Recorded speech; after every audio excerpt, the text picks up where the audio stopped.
September 1st, 1939, by W.H. Auden.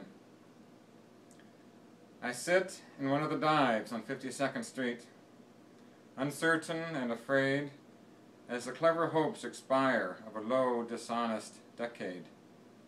Waves of anger and fear circulate over the bright and darkened lands of the earth. Obsessing our private lives, the unmentionable odor of death offends the September night. Accurate scholarship can unearth the whole offense from Luther until now that has driven a culture mad. Find what occurred at Linz, what huge imago made a psychopathic god.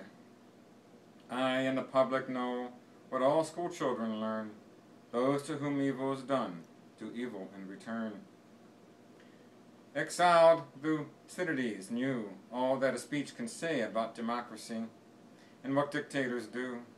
The orderly rubbish they talk to an apathetic grave analyzed all in his book. The enlightenment driven away, the habit-forming pain, mismanagement and grief. We must suffer them all again. Into this neutral air, where blind skyscrapers use their full height to proclaim the strength of collective man. Each language pours its vain competitive excuse, but who can live for long in a euphoric dream? Out of the mirror they stare, imperialism's face and the international wrong. Faces along the bar cling to their average day. The lights must never go out. The music must always play. All the conventions conspire to make this fort assume the furniture of home, lest we should see where we are, lost in a haunted wood. Children afraid of the night who have never been happy are good. The windiest militant trash important persons shout is not so crude as our wish. What Mad Nijinsky wrote about Diaghilev is true of the normal heart.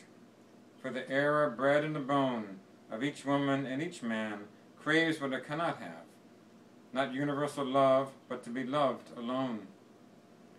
From the conservative dark into the ethical life, the dense commuters come, repeating their morning vow, I will be true to the wife, I'll concentrate more on my work. And hopeless governors wake to resume their compulsory game.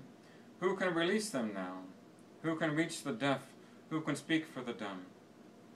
All I have is a voice to undo the folded lie, the romantic lie in the brain of the sensual man in the street, and the lie of authority whose buildings grope the sky.